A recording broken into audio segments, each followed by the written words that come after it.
Hi guys, what is the Trump administration doing? I'm not sure they even know themselves.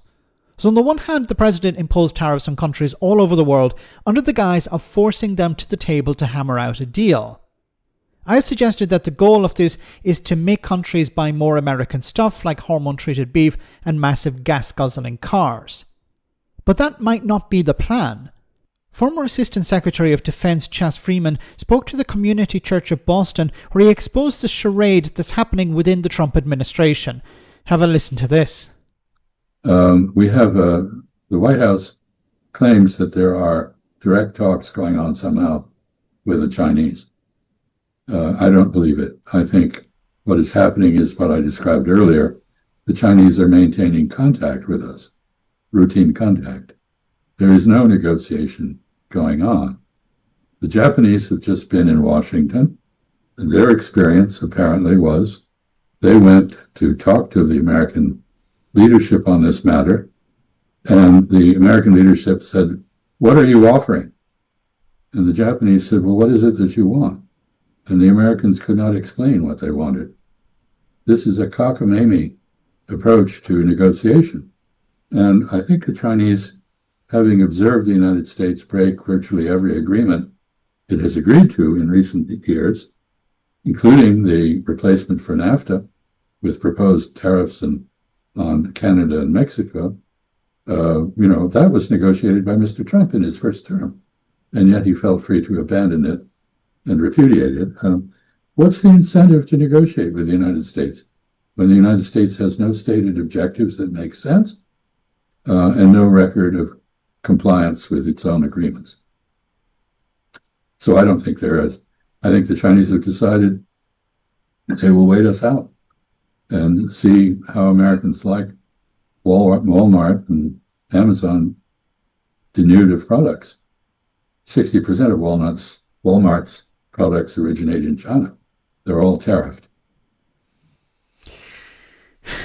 Just imagine a situation where, the Japanese, and I covered this before, where the Japanese went to the United States. They said, look, we have these massive tariffs imposed upon us. What do you want us to do?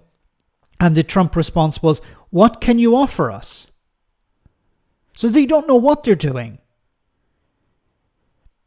The other point that Chas raised here is about how the United States under Donald Trump is no longer respecting international agreements, the NAFTA agreement.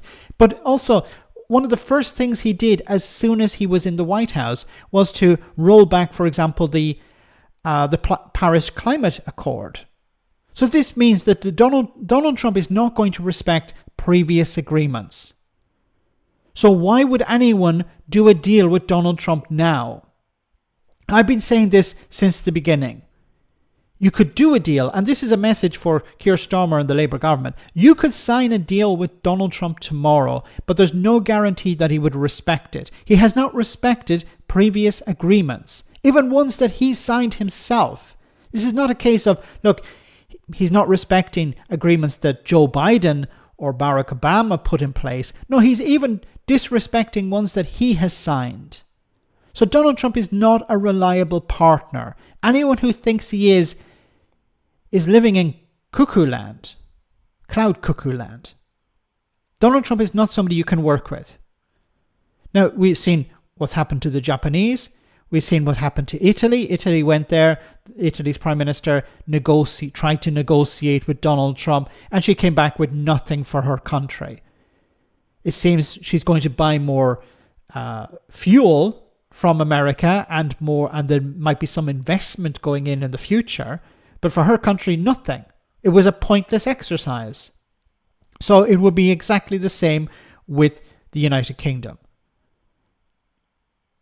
But the worst of all of this is Donald Trump is taking action with no plan. I'm going to impose all these tariffs, and then the countries will come to me to negotiate, but negotiate what? You don't even know what you're negotiating. I think deep down, this is about Donald Trump himself. And the people negotiating don't maybe understand that. Donald Trump hopes, okay, you negotiate something and then I'll latch on at the end. I'll demand that they, allow me to build a condo or a casino or something in their country, that they'll sell some land to me really cheaply. I think that's what his approach is. But first, you negotiate with them, get them over a barrel, and then I'll come in at the last minute and demand something extra, a sweetener, and then I'll sign off on it. But the people who are running this, doing these negotiations, are incompetent because they don't actually know what they're supposed to be negotiating. This is an absolute disaster.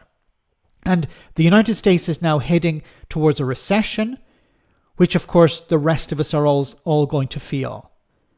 I think we're going to see a realignment in the world. I think we're going to see more cooperation between America's neighbours and China and its neighbours with the European Union. They're going to diverge from the United States because it's completely unpredictable.